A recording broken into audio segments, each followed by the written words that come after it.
সপ্তম শ্রেণীর প্রিয় শিক্ষার্থীরা, এখন আমি তোমাদের কাছে পরিবেশ ও বিজ্ঞান এই বিষয়ের ওপর 70 নম্বরের 2.5 ঘন্টা ব্যাপী একটা model question paper with solve answer করে দেখাবো।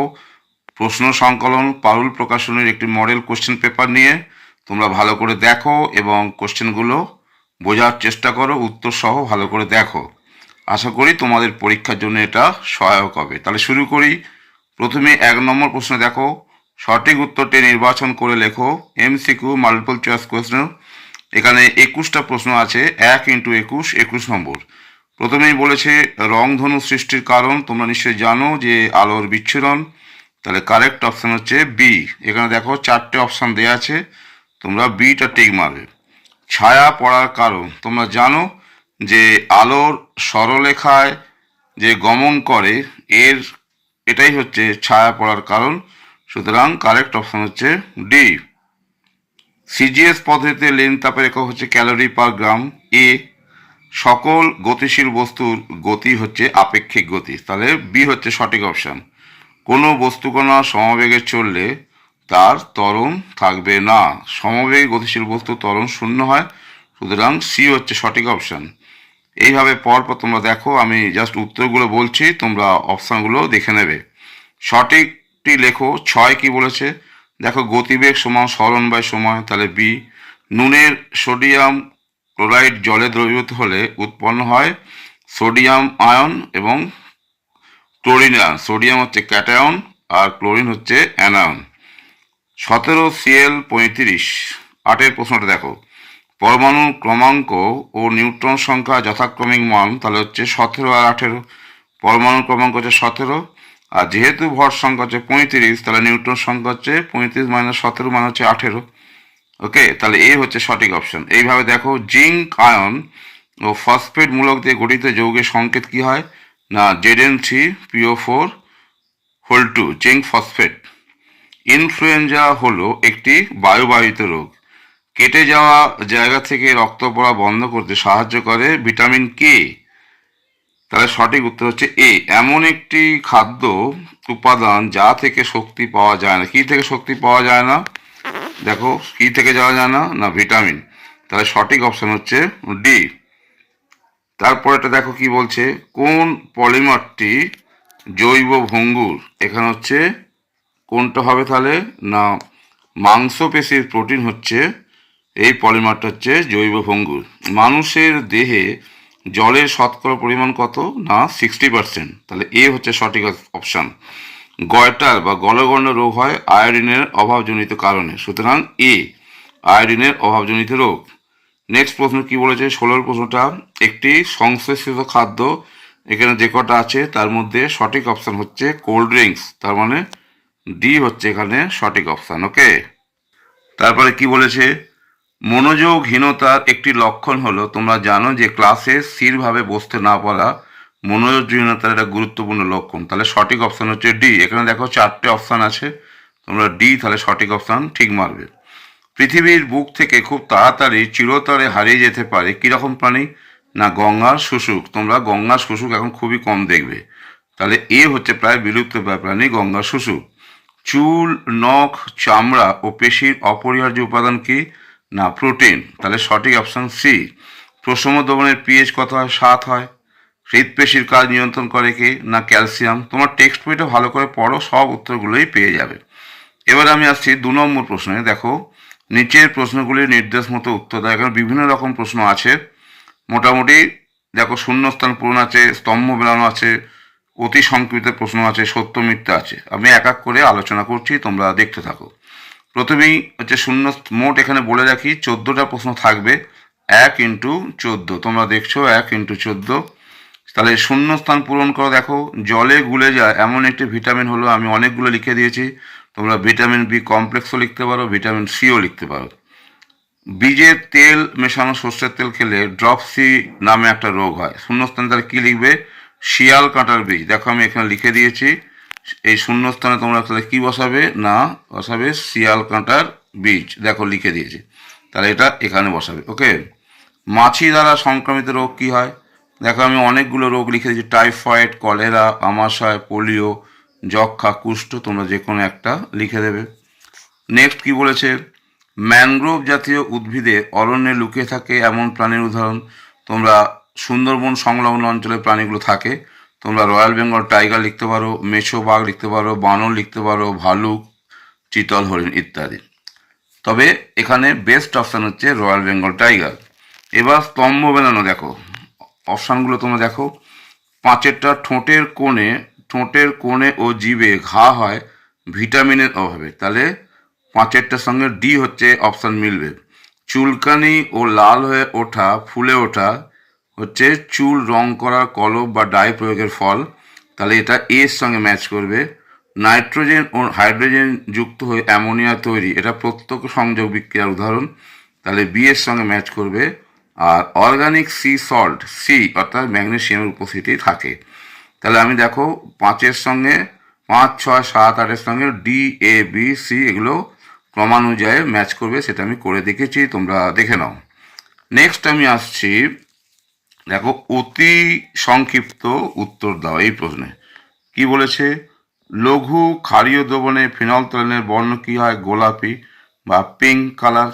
বৃত্তাকার পথে গতি উদাহরণ কি, ঘড়ির কাঁটার গতি হতে পারে, পাখার গতি হতে পারে, গাড়ির চাকার গতি হতে পারে। অনেকগুলো অপশান দিয়েছি, তোমরা যে কোনো একটা লিখে দাও। এদিকে দেখো জিঙ্ক অক্সাইডের সংকেত কি লেখা আছে, জিঙ্ক অক্সাইড সংকেত তোমরা দেখতে পাচ্ছ, এখানে তাহলে কি লিখবে না জেডেনও। স্যার আইজ্যাক নিউটনের লেখা বিশ্ববিখ্যাত গ্রন্থটির নাম কি, আমরা সাধারণত প্রিন্সিপা নামে এটা চিনি, কিন্তু এর পুরো নাম যদি বলো তাহলে বলবে ফিলোসফিয়া ন্যাচারালিস প্রিন্সিপিয়া। ওকে, পুরো নাম আমরা এটাকে প্রিন্সিপা নামেই সাধারণত বলি। আচ্ছা, নেক্সট অপশান সত্য মিথ্যা অপশান দেখো কি বলেছে। সত্য মিথ্যা অপশান কি বলবে, 100 ডিগ্রি সেলসিয়াস উষ্ণতার জলের থেকে জলীয় বাষ্প বেশি ক্ষতিকর, এটা সঠিক, টি ফর ট্রু। আর সূচিছিদ্র ক্যামেরা ছিদ্র বড় হলে প্রতিকৃতি অস্পষ্ট হবে, অবশ্যই সঠিক, ট্রু। তার সঙ্গে প্রতিকৃতি সাইজে বড় হয় এবং আবঝা বা অস্পষ্ট হয়। ওকে, নেক্সট কি বলেছে, এবার আমি তিনের প্রশ্নে যাচ্ছি। তিনের প্রশ্ন হচ্ছে কি কি আছে তিনে বলেছে, তাহলে দু নম্বরের 7টা প্রশ্ন আছে তিনের, 2 × 7 মানে 14। এটা হচ্ছে সংক্ষিপ্ত উত্তর দাও, অর্থাৎ এসএকিউ শর্ট অ্যান্সার কোয়েশ্চেন। প্রথম প্রশ্ন হচ্ছে অতিবেগুনি আলো আমাদের কি ক্ষতি করে। অতিবেগুনি মানে হচ্ছে আলট্রাভায়োলেট রে, এই নামে বেশি পরিচিত। দেখো এখানে ত্বকের ক্যান্সার হতে পারে, অকাল বার্ধক্য আসতে পারে, চোখের লেন্সের ক্ষতি হতে পারে, অর্থাৎ চোখ অন্ধ হয়ে যেতে পারে। 2 নম্বর প্রশ্ন বলছে দ্রুতি ও ত্বরণের পার্থক্য, দুটো সংজ্ঞা আকারে বলতে পারো। দ্রুতি মানে কি, দূরত্ব বাই সময়, এটাই হচ্ছে দ্রুতি। আর ত্বরণ মানে হচ্ছে বেগ বৃদ্ধির হার। আর একক হচ্ছে কি, দ্রুতি হচ্ছে বেগের যা একক তাই হবে, অর্থাৎ সেমি পার সেকেন্ড সিজিএসে, এসআই হচ্ছে মিটার পার সেকেন্ড।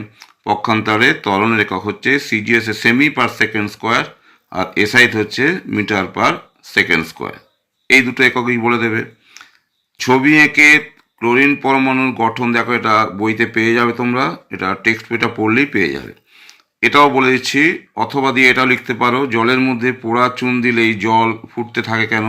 দেখো পোড়া চুন মানে হচ্ছে ক্যালসিয়াম অক্সাইড, ক্যালসিয়াম অক্সাইডের সঙ্গে জলের রাসায়নিক বিক্রিয়া করলে ক্যালসিয়াম হাইড্রোক্সাইড, যেটাকে আমরা কলিচুন বলি, আর তার সঙ্গে তাপ উৎপন্ন হয়, অর্থাৎ এটা একটা তাপ উৎপাদক রাসায়নিক বিক্রিয়া, ফলে জল দিলেই জল ফুটতে শুরু করে, অর্থাৎ প্রচুর তাপ উৎপন্ন হয়।